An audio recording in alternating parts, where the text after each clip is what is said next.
Muy bien, el tema de esta tarde es la confesión. Es un tema para muchos católicos algo delicado porque cuesta practicarlo y también nos dejamos llevar por otras teorías, otras corrientes, al decir por qué me confieso, por qué le voy a decir los pecados yo a otra persona que es igual que yo, pecadora, ¿para qué le voy a confesar a un sacerdote? Yo mejor directamente voy con Dios. Yo mejor directamente me inclino frente al Santísimo y ahí mismo confieso mis pecados. O en la misa, en la Sagrada Eucaristía, al inicio, por eso nosotros también confesamos los pecados, pero en esa confesión grupal, en una confesión colectiva que se hace. Pero Jesucristo deja instaurado el sacramento de la confesión. Entonces vamos a ver hoy, a través de citas bíblicas, la importancia de este sacramento. Hoy que estamos en tiempo de Cuaresma y que la Iglesia nos invita a recurrir a él, justamente antes de Semana Santa y hacerlo gradualmente durante todo el año. En primera instancia, vamos a compartir lo que nos dice el Catecismo de la Iglesia Católica. En el capítulo 2 de los sacramentos de la curación, porque está catalogado como un sacramento de curación la confesión. ¿Por qué? Porque muchas enfermedades vienen ligadas al pecado. Muchísimas enfermedades suceden en nuestras vidas por un pecado. No nos hemos liberado de ese pecado. Entonces la Iglesia, en su sabiduría, coloca este sacramento en el catecismo como un sacramento de curación. Por ejemplo, en el artículo 4, el sacramento de la penitencia y de la reconciliación. Y esto es lo que la Iglesia establece que es la confesión. Los que se acercan al sacramento de la penitencia obtienen de la misericordia de Dios el perdón de los pecados. Una idea muy importante. La Iglesia dice, los que se acercan. Esto es muy importante porque entonces significa que hay muchos que no se acercan. Pero los que se acercan, dice el Catecismo, al sacramento de la penitencia, si nos acercamos a este sacramento, ¿qué podemos obtener y de quién podemos obtener algo? Los que se acercan al sacramento de la penitencia, escuchen bien, obtienen de la misericordia de Dios. Entonces es algo que viene directamente de Dios, no es algo de los hombres. Obtienen de la misericordia de Dios el perdón de los pecados cometidos contra él. Entonces, la Iglesia dice que la penitencia, la confesión, es obtener un perdón bajo la misericordia de Dios, porque ¿a quién estamos ofendiendo? A Dios. Entonces, Él mismo nos perdona las ofensas que hacemos contra su misma persona. Entonces, no podemos decir, bajo esta premisa del catecismo, que nosotros nos confesamos con un sacerdote y le estamos confesando los pecados al sacerdote, porque no es así. La Iglesia me dice que quien me da a mí la absolución, quien me perdona, es la misericordia de Dios, porque yo he pecado contra él, no contra el sacerdote que está al otro lado escuchándome, sino que contra Dios mismo. Y sigo leyendo esta definición importantísima del catecismo. Y al mismo tiempo se reconcilian con la Iglesia. Esto es fundamental, porque la Iglesia es base y pilar de la verdad. Entonces, bajo la misericordia de Dios, confesamos los pecados, Él nos lo perdona, y además de perdonar los pecados, ¿qué sucede con nosotros? Nos reconciliamos con la Iglesia. Es decir, entramos en esa comunión espiritual con todos los fieles, con la Iglesia. ¿Y qué es la Iglesia? Iglesia triunfante, los que están en el cielo. Iglesia purgante, los que están en el purgatorio. Iglesia militante, los que estamos acá en la tierra. Entonces entramos en esa comunión espiritual con las tres dimensiones de la Iglesia. Y al mismo tiempo se reconcilian con la Iglesia a la que ofendieron con sus pecados. Entonces ofendemos a Dios y ofendemos a la Iglesia. Pero si recurrimos a la confesión, dejamos de ofender a Dios y a la Iglesia. Ella les mueve a conversión con su amor, su ejemplo y sus oraciones. Esto es lo que me dice el Catecismo de la Iglesia Católica, que es la confesión. Lo resumo de nuevo. Los que se acercan al sacramento de la penitencia obtienen de la misericordia de Dios el perdón de los pecados cometidos contra él y al mismo tiempo se reconcilian con la Iglesia a la que ofendieron con sus pecados. Ella les mueve a conversión con su amor, su ejemplo y sus oraciones. Entonces, este sacramento, a través de la historia, obtiene distintos nombres. Por ejemplo, lo podemos conocer del primer nombre. Vamos a citar diferentes para ver por qué la Iglesia le da estos distintos nombres al sacramento de la penitencia, a la confesión, a la reconciliación. El primer nombre es muy importante. Se le denomina sacramento de conversión, como las dimensiones del sacramento, ¿no? La primera, sacramento de la conversión. ¿Por qué la Iglesia lo dictamina así, como un sacramento de conversión? Porque realiza sacramentalmente la llamada de Jesús a la conversión. Entonces, si nos acercamos a este sacramento, estamos cumpliendo la llamada de Jesús mismo a que convirtamos nuestra vida, que cambiemos de vida. Se denomina también sacramento de la penitencia. Está el primero de la conversión, después de la penitencia, porque consagra un proceso personal y eclesial de conversión, de arrepentimiento y de reparación por parte del cristiano pecador. Entonces tenemos dos dimensiones. Tenemos sacramento de conversión, llamada a Jesucristo, sacramento de la penitencia también. ¿Por qué? Porque es un arrepentimiento de nosotros y de reparación por nuestros pecados. También se le denomina, según el Catecismo de la Iglesia Católica, sacramento de la confesión. Entonces aquí entramos a otro título, sacramento de la confesión, que es el más conocido. ¿Por qué? Porque es una declaración o manifestación, es decir, confesar nuestros pecados ante el sacerdote, que es un elemento esencial de este sacramento. También se le denomina sacramento del perdón, porque por la absolución sacramental del sacerdote, Dios nos concede el perdón de nuestros pecados. Y por último, se le denomina sacramento de la reconciliación, porque al perdonar los pecados nos reconciliamos con Dios. Entonces, todos estos son títulos que se les puede dar a este acto, a este sacramento de la confesión. Repito, sacramento de la conversión, sacramento de la penitencia, sacramento de la confesión, sacramento del perdón y sacramento de la reconciliación. Entonces, esto es lo que nos enseña el Catecismo de la Iglesia Católica. Está claro que no es ante el hombre, ante el sacerdote, que nosotros buscamos el perdón de los pecados. El Catecismo me dice que es buscar los pecados ante Dios porque a Él lo estamos ofendiendo. Entonces vamos a irnos a Jeremías en el Antiguo Testamento, la primera cita bíblica. Nos vamos a ir al libro de Jeremías, que está en el Antiguo Testamento, Jeremías, capítulo 17, versículo 5. Porque este es uno de los textos por los cuales a nosotros nos pueden decir que los católicos estamos errados al realizar el sacramento de la confesión. Repito, primera cita bíblica, Jeremías, capítulo 17, versículo 5. Jeremías 17, vamos a colocar acá también en el chat para que vayan viendo las citas bíblicas. Jeremías 17, versículo 5. Esa es la primera cita bíblica que vamos a ver en este día. Jeremías 17, versículo 5. Porque nos van a decir, ven ustedes, aquí la Biblia me dice que no tengo que ir ante un hombre a confesar mis pecados. Vamos a ver qué nos dice la Biblia. Jeremías 17, versículo 5. Vamos a ver. Así habla Yahvé.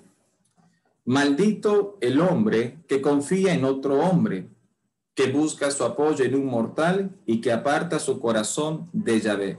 Repito, maldito el hombre que confía en otro hombre. Entonces nos pueden decir, ven, que ahí me dice la Biblia que yo no tengo que confiar en otro hombre.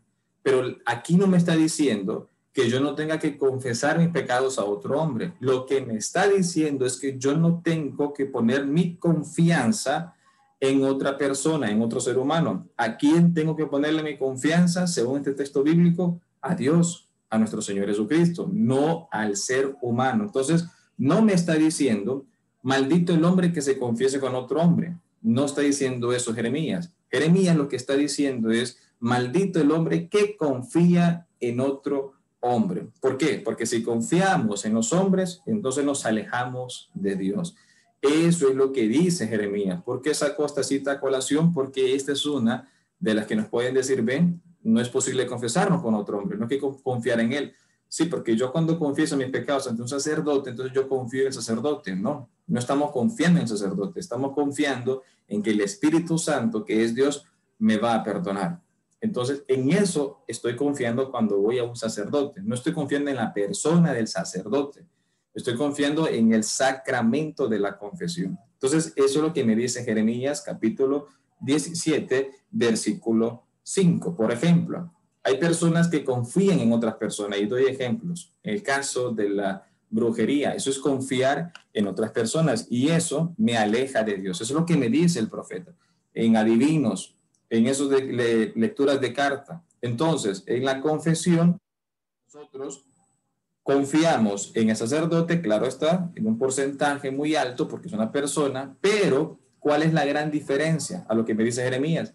Que el sacerdote al cual estamos confiando, él me está acercando a Dios, no me está alejando a Dios, y yo confío de otro ámbito en otro hombre. Entonces, eso hay que distinguirlo muy bien. Y en el Antiguo Testamento vamos a ver cómo también se nos va narrando que nosotros tenemos que hacer la confesión con un sacerdote.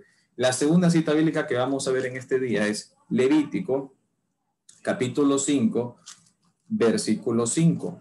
Siempre en el Antiguo Testamento. Levítico, capítulo 5, versículo 5. Entonces, vamos a ver cómo las Sagradas Escrituras me van narrando a mí desde el Antiguo Testamento, y Jesús, ¿qué dice que viene a hacer? No viene a abolir la ley y los profetas, sino a llevarla a su cumplimiento. Entonces vamos a ver cómo el Señor después en el Nuevo Testamento también me lleva a la perfección lo que ya se practicaba en el Antiguo Testamento. Vamos a colocarlo acá, la segunda cita bíblica, y es Levítico, capítulo 5, versículo 5. Esa es la segunda cita bíblica. Entonces vamos a ver este proceso, ¿no?, de la confesión. Levítico 5:5. Vean ustedes lo que me va a decir. En todos estos casos, el que cometió el delito confesará primero su pecado. Entonces, ¿qué me dice primero? El que comete un delito confesará primero su pecado. Esa es primera instancia, ¿no? Versículo 6. Después de confesar el pecado, que es lo que hacemos nosotros en la Iglesia Católica, confesamos el pecado, versículo 6, Levítico 5:6. Luego, como sacrificio de reparación por el pecado cometido, llevará Yahvé una hembra, oveja o cabra, y escuchen bien esto. ¿Qué persona está como un intermediario en esa confesión? Versículo 6. Luego, como sacrificio de reparación por el pecado cometido, llevará Yahvé una hembra, oveja o cabra, eso es el Antiguo Testamento, lo hacían ellos. Y vean ustedes que siguen. Y el sacerdote, sorreamos esta palabra, y el sacerdote hará la expiación por dicho pecado y persona. Entonces, ¿cómo actuaba Dios en el Antiguo Testamento para perdonar los pecados? ¿Por medio de quién? Por medio del sacerdote. ¿Cómo lo hace la Iglesia Católica actualmente? ¿Por medio de quién? Del sacerdote. Dios nos perdona los pecados. Esto es el Antiguo Testamento, hacían ofrendas de animales, como ahora podemos ver. Pero ven ustedes la figura sacerdote, qué importante es desde el Antiguo Testamento, que era la persona encargada de hacer la expiación de los pecados, pero no era él que perdonaba, porque me está diciendo el Levítico que es de Dios, pero él es el intermediario aquí en el mundo, la forma visible de Dios de ese accionar para hacer la expiación del pecado. Ahora, si me voy al versículo 17, Levítico, capítulo 5, versículo 17, vamos a ver qué nos dice. Si alguno ha pecado, o sea, todos cometemos pecados, si alguno ha pecado haciendo alguna cosa de las prohibidas por la ley de Dios, ha cometido un delito aunque no se dé cuenta y carga con un pecado. Entonces, si hemos hecho una falta, cargamos con un pecado, ¿no? Claro está. Seguimos leyendo. Versículo 18, Levítico 5, versículo 18. Si lo juzgas conveniente, entonces, si nosotros queremos lograr el perdón de esa carga que se convierte en pecado. Y si nosotros somos sensatos, me dice la Biblia, y si yo lo juzgo conveniente, o sea, si yo me quiero salvar, ¿qué me sigue diciendo? Si lo juzgas conveniente, escuchen bien, traerá al sacerdote de nuevo. ¿Quién aparece? El sacerdote. Traerá al sacerdote un carnero sin defecto, un res de ganado menor. Repito, la ley del Antiguo Testamento, esta ley de Moisés, Levítico, significa ley, entonces habla de animales. Nosotros ya no hacemos eso. Pero lo importante aquí, ¿qué persona sale como intermediaria? El sacerdote. Entonces, ¿quién iba a traer al sacerdote? ¿Qué iban a llevarle? ¿A quién iba a llevarle la ofrenda para lograr el perdón de los pecados? Al sacerdote, que era el intermediario de Dios, al sacerdote. Y ven ustedes lo que continúa, versículo 18. El sacerdote, ¿quién hará la expiación? El sacerdote hará la expiación por él, pues lo hizo sin advertencia y quedará perdonado. ¿Qué sucede cuando nos acercamos al sacerdote?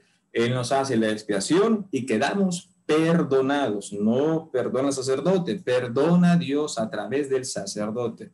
Le estoy mostrando desde el Antiguo Testamento cómo ya Dios viene hablando, viene dando esta orden de asistir a un sacerdote si lo creemos conveniente. Entonces, ¿por qué me dice si lo creo conveniente, Levítico? Porque hay personas que no lo hacen. Hay personas que no lo creen conveniente y se quedan ahí.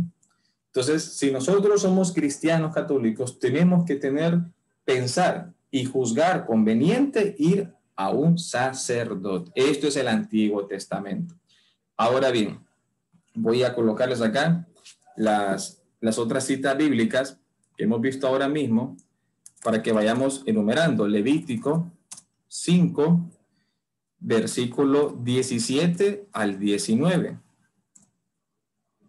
Eso acabamos de leer ahora mismo. Eso es el Antiguo Testamento. Ve cómo ustedes siempre iban marcando esa señal de que había un intermediario de Dios y que esa persona era el sacerdote del Antiguo Testamento.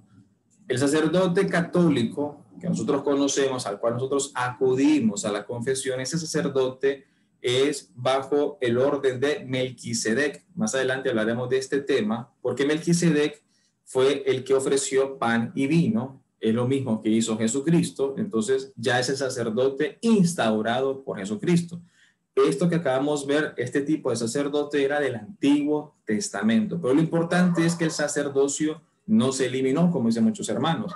Ven ustedes que el sacerdocio continúa, nada más que se cambió a la forma de Melquisedec, a la forma del pan y del vino, a la forma de Jesucristo. Entonces, estamos viendo qué interesante es que el sacerdote siempre aparece como la persona que realiza la expiación, porque Dios necesita a otro ser humano para hacer ese acto. ¿Y por qué lo necesita? Pues porque Dios así lo quiso.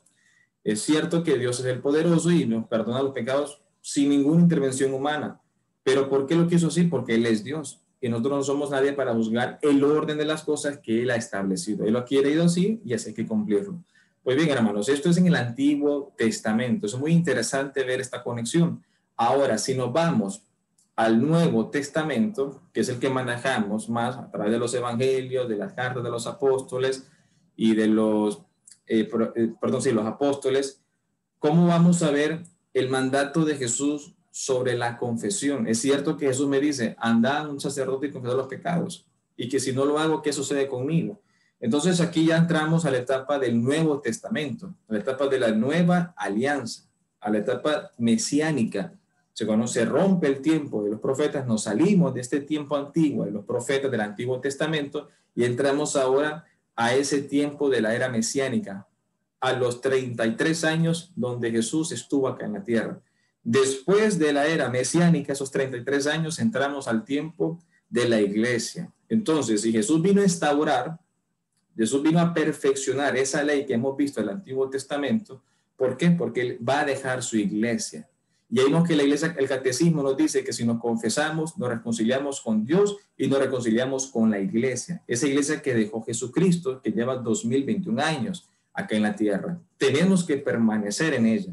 Para permanecer en ella, tenemos que confesar nuestros pecados. Así que nos vamos al Nuevo Testamento y vamos a comenzar con esta cita bíblica, el Evangelio de San Marcos. Marcos, capítulo 1, versículo 5. Marcos, capítulo 1, versículo 5. Y vamos a ver qué me enseña a mí el Nuevo Testamento acerca de la confesión. Vamos a tomar la Biblia y vamos a Marcos, capítulo 1, versículo 5. Porque ahora también yo, si soy cristiano católico, tengo que hacer caso a lo que Jesús me manda, porque Él viene a perfeccionar la ley, no a abolirla, sino que a cumplirla. Si Él la cumple y Él me dice, tienen que hacerlo, ¿qué tenemos que hacer nosotros? Hacerlo, y por igual, somos sus discípulos. Marcos 1, versículo 5. Vamos a ver qué sucede aquí. Al ver la fe de aquella gente, Jesús dijo, Marcos 1, versículo 5. Marcos 1, 5. Toda la provincia de Judea y el pueblo de Jerusalén acudían a Juan para confesar sus pecados y ser bautizados por él en el río Jordán.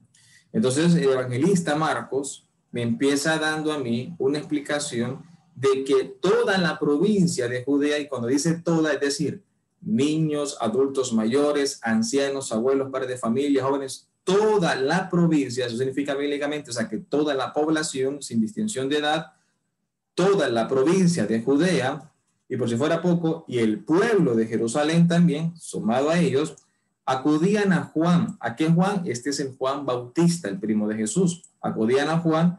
¿Para qué iban donde Juan? Vean ustedes qué interesante. Para confesar sus pecados. Entonces iban a la figura, iban a un hombre. Ese hombre era Juan Bautista.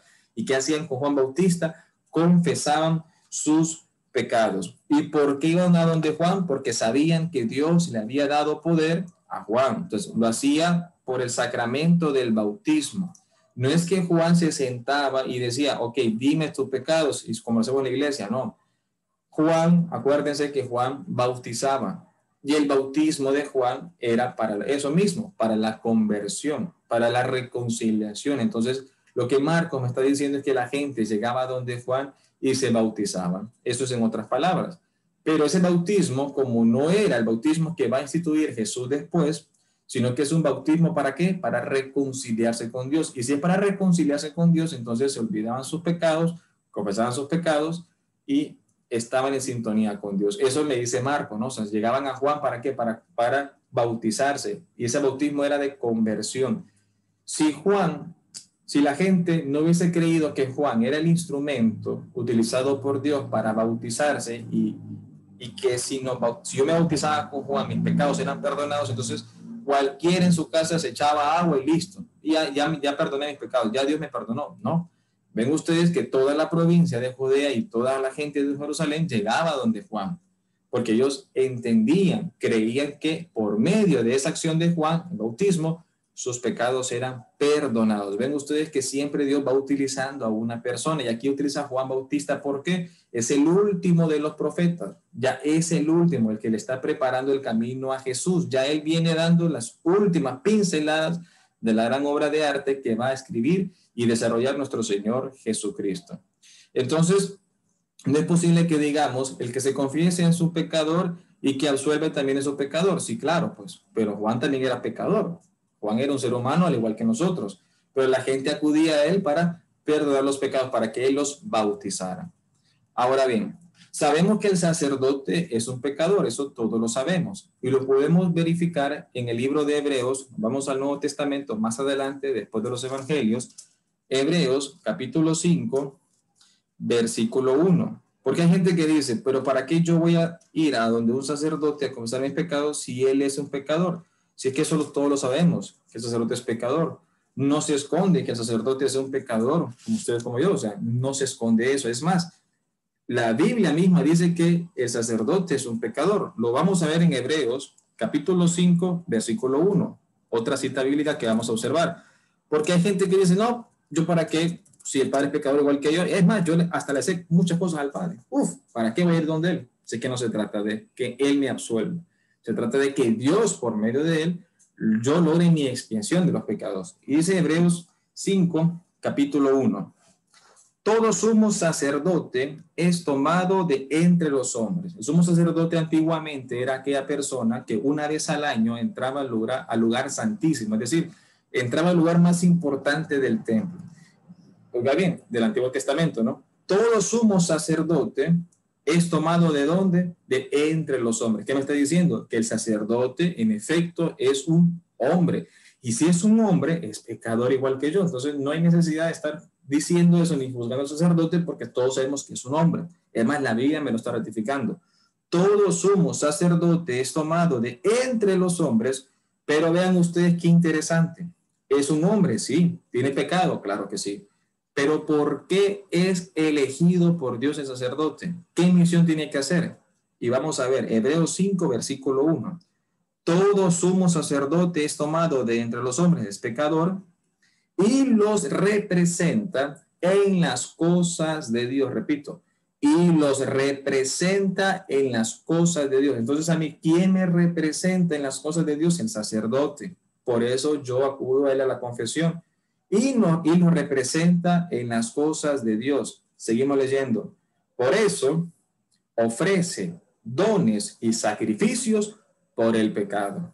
¿Y a dónde llega la máxima plenitud de este ofrecimiento del sacerdote? En la Sagrada Eucaristía.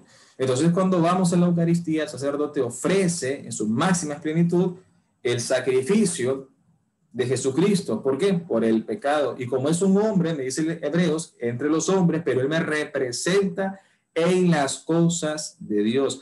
Así lo quiso Dios. Por eso Jesús eligió a los 12 apóstoles, a los 12 hombres, les dio ese mandato. ¿Para qué? Para que nos representara en sus cosas, en sus asuntos. Y la confesión es un asunto de Dios. Versículo 2. Vean qué interesante, cómo me describe a mí el sacerdote. Hebreos 5, versículo 2. Es capaz de comprender a los ignorantes y a los extraviados. Cuando andamos en pecados, andamos ignorantes en las leyes de Dios y andamos extraviados en el camino. Entonces, ¿el sacerdote qué pasa? El sacerdote es capaz de comprender a los extraviados y a los ignorantes. Es capaz de comprendernos, no nos juzga, nos escucha, nos comprende. Sigo leyendo. Es capaz de comprender a los ignorantes y a los extraviados, pues también, y vuelvo a ratificar que es un hombre, vean ustedes, pues también lleva el peso de su propia debilidad. Por esta razón, debe ofrecer sacrificios por sus propios pecados, caramba. Entonces, sí, ¿el sacerdote es un pecador? Sí. ¿Y qué tiene que hacer él? También ofrecer sacrificios por sus propios pecados, al igual que por los del pueblo. Entonces, no queda duda que es un pecador y además me dice aquí San Pablo que él también ofrece sacrificios por sus mismos pecados y por los pecados del pueblo. Así que no tenemos que tener duda de que él es un pecador, pero ¿qué es lo importante aquí que me explica la Biblia? Que él a mí me representa en las cosas de Dios. Él está puesto por Dios, es elegido de entre los hombres para representarme en los asuntos de Dios. Y la confesión es un asunto de Dios, tanto así que es capaz, me dice en Hebreos, de comprender a los ignorantes y a los extraviados. Nos comprenden. La labor de él es comprendernos en la confesión y presentarle a Dios el sacrificio. Por eso la iglesia manda que la confesión sea antes de comulgar. ¿Por qué razón? Por lo mismo que leímos en Hebreos. Porque nosotros, el sacerdote nos comprende, ¿no? Llegamos extraviados, llegamos ignorantes, nos confesamos, él nos comprende y después él hace la elevación del sacrificio, ofrece el sacrificio por nuestros pecados. Entonces nos confesamos y vamos a la Eucaristía. Ahí vemos la plenitud de lo que me dice Hebreo. Ofrece sacrificio por los pecados, pero no solamente por los de los laicos. Me sigue diciendo que también ofrece por los pecados de él mismo, porque es un hombre tomado de entre los hombres. Y nos vamos al Evangelio de Mateo. Muy interesante esto que sucede con nuestro Señor Jesucristo. Vamos a colocarlo aquí en el chat. Mateo, capítulo 9, versículo 1. Hasta acá, no sé si tenemos algún comentario, alguna pregunta, algo que no esté quedando claro.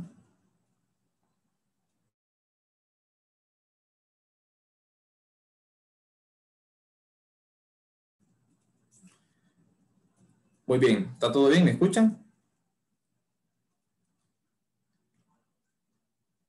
Sí, se escucha.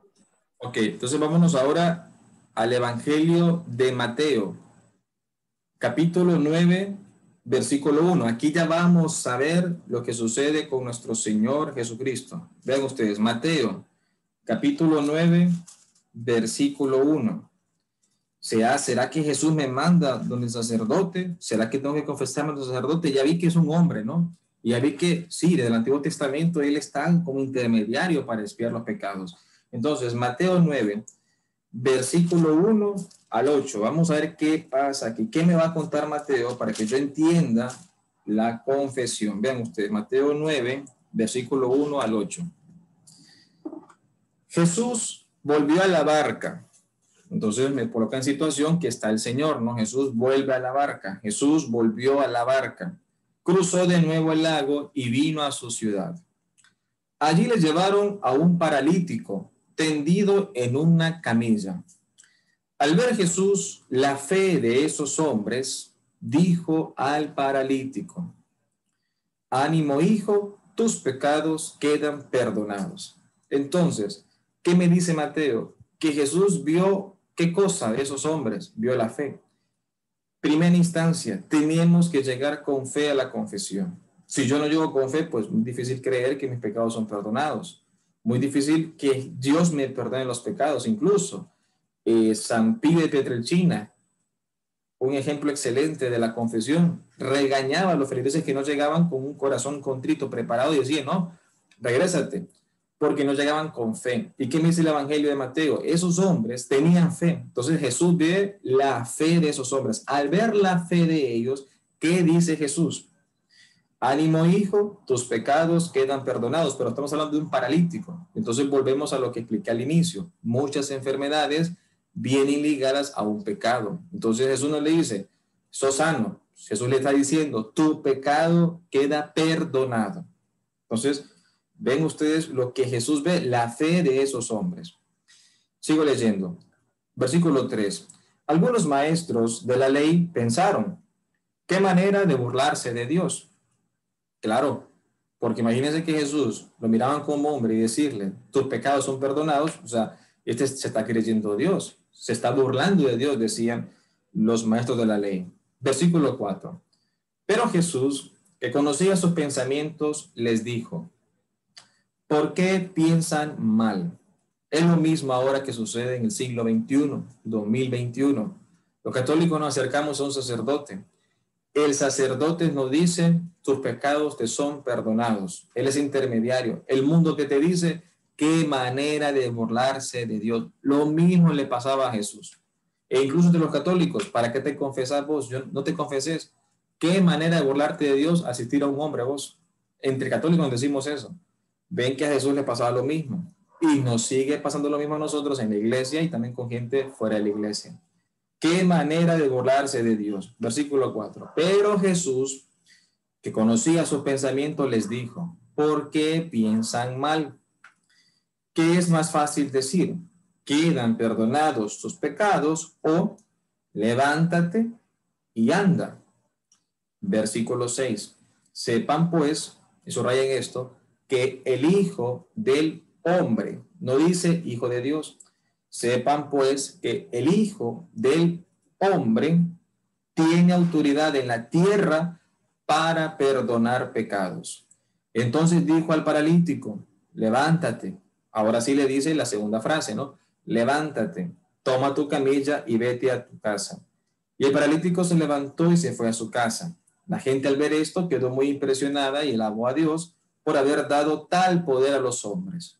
Palabra del Señor, gloria a ti, Señor Jesús. Ahora bien, ven ustedes lo primero que ve Jesús: la fe. Al ver la fe, entonces Jesús dice: perfecto, perdona los pecados de ese hombre. Le llevan a ese paralítico. Se burlan porque no creen que un hombre tiene el poder dado por Dios de perdonar los pecados. Ven ustedes. Ahora bien, segunda idea importante.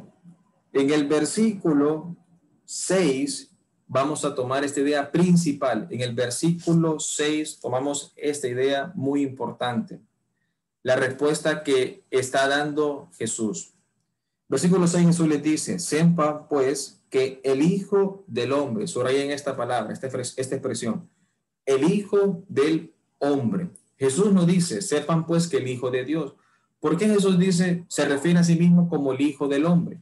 Porque Jesús está dando a entender que el hombre también va a tener ese poder de perdonar los pecados, de decir la misma frase que él había dicho, tus pecados te son perdonados. Por eso Jesús se refiere a sí mismo como Hijo del Hombre. Eso es lo que él está dando a entender, que da el poder a los hombres, no solo a Jesús. Entonces dice, el Hijo del Hombre. Por eso cuando miremos que Jesús hace milagros, a veces él se refiere como el Hijo del Hombre. ¿Qué están dando a entender? Este poder también lo van a tener los hombres que Dios los va a ir escogiendo. En esta ocasión, ¿quiénes son esos hombres? Los sacerdotes. El Hijo del Hombre es para que entendamos que terrenalmente van a existir hombres que tienen ese poder dado por Dios. Porque como dice Jesús también, todo poder me ha sido dado por el Padre. Entonces, él también ratifica que el poder viene de Dios, que él es Dios. El Hijo del Hombre. Entonces van a haber hombres también con ese poder de decir, tus pecados te son perdonados. Y si seguimos leyendo más adelante, lo importante también que el Evangelio de Mateo me cierra con esta idea. Versículo 8, capítulo 9, versículo 8. La gente, al ver esto, entonces no lo vamos a quedar solamente en que Jesús puede perdonar los pecados, como dicen muchas personas, muchísimas, millones, que solamente Jesús y a través de Jesús directamente Él me perdona los pecados. No, vamos a ver que el mandato también de Jesús es que existan hombres que perdonen los pecados aquí en la tierra, representantes de Él. Versículo 8, Mateo 9, versículo 8. La gente, al ver esto, quedó muy impresionada y alabó a Dios por haber dado tal poder a los hombres. Repito, por haber dado tal poder a los hombres. La gente al ver esto quedó muy impresionada. La gente se impresionó y alabó a Dios. ¿Por qué razón alabaron a Dios? Por haber dado tal poder a los hombres. Entonces, sí, en efecto, hay hombres que tienen ese poder dado por quién me dicen, por Dios. Por eso alabamos a Dios, porque Dios le dio ese poder a los hombres de perdonar los pecados. Mateo 9, versículo 1 al 8. Ven ustedes esta narrativa hermosa, explicativa sobre la confesión. En Juan, el Evangelio de Juan, capítulo 20, versículo 20, vamos a ver también cómo él transmite esto. Juan 20, versículo 20. Juan, capítulo 20, versículo 20. Dicho esto, les mostró las manos y el costado. Los discípulos se alegraron mucho al ver al Señor. Jesús les volvió a decir, la paz esté con ustedes. Como el Padre me envió a mí, así los envío yo también. De nuevo, como el Padre me envió a mí, o sea, estamos hablando de Dios, Dios envía a Jesús, ahora Jesús da ese mandato, da esa orden. Como el Padre me envió a mí, así los envío yo también. Entonces me queda la seguridad de que estos hombres son enviados por Dios. Jesús los está mandando, que es Dios. Así los envío yo también. Pero ¿para qué Jesús los está mandando? Les está dando una misión. ¿Qué misión Jesús les va a dar a estos hombres? Sigo leyendo. Juan, capítulo 20, versículo 22. Dicho esto, sobre ellos y les dijo. Entonces viene Jesús y sopla el Espíritu Santo sobre ellos. Dicho esto, sopló sobre ellos y les dijo, reciban el Espíritu Santo. Y escuchen bien, versículo 23. Reciban el Espíritu Santo. Entonces se llenan esos hombres del Espíritu Santo, que son los sacerdotes. Reciban el Espíritu Santo. A quienes descarguen de sus pecados, ahí está el mandato, entonces hay intermediarios, Jesús los está dejando, a quienes descarguen de sus pecados, escuchen bien, serán liberados. Caramba, entonces si yo no me acerco a esos hombres para que mis pecados sean descargados, entonces yo no estoy siendo liberado de nada. Vean lo profundo y lo importante de esto. Eso me dice, serán liberados. Y a quienes se los retengan, ¿quiénes son los que se los van a retener? A los que no van a donde esos hombres que Jesús mandó. Y a quienes se los retengan, les serán retenidos. Es decir, tendrán ese pecado, no serán liberados jamás. No serán liberados jamás. A quienes se los retengan, les serán retenidos. Ahí está el mandato de Jesucristo. Como el Padre me ha dado el poder, me ha enviado, yo también los envío a ustedes. ¿A quiénes? A los discípulos.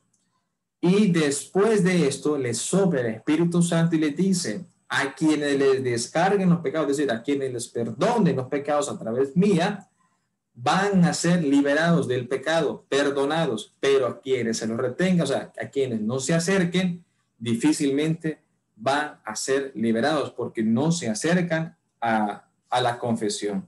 Entonces, si una persona no se acerca, no podrá ser liberada, me dice Jesucristo. Vean qué importante y de qué magnitud tan grande esto, que a veces no lo comprendemos, porque tenemos casos de personas por muchos años, con muchas situaciones, y no encuentran esa liberación.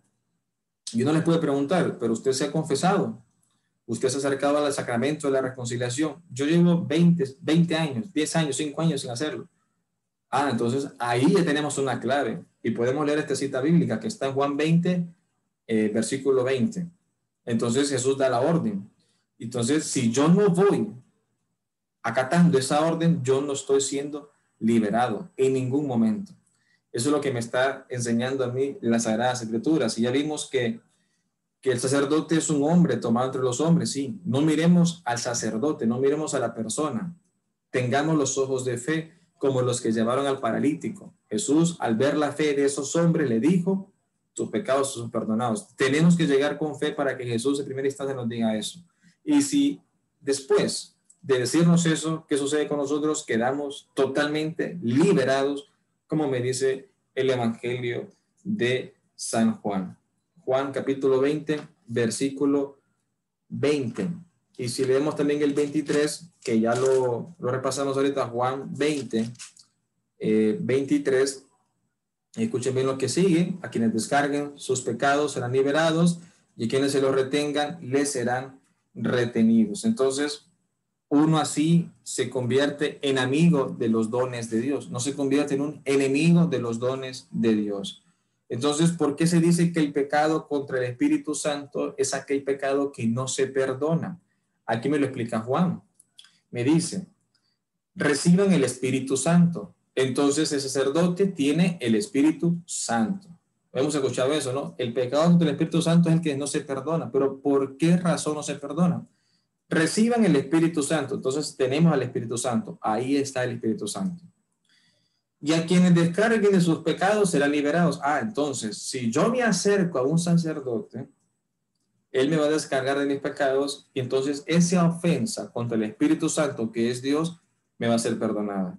¿Cuál es el pecado contra el Espíritu Santo que no se perdona? Aquel que no se confiesa simplemente. La persona que no se confiesa, entonces, nunca se le perdona ese pecado al Espíritu Santo porque no llega al sacramento de la confesión. Nunca es liberado. Así que tenemos que tener una fe grande, hermanos, para este sacramento, para ver en el sacerdote la acción del Espíritu Santo. No sé si hay algún comentario, algún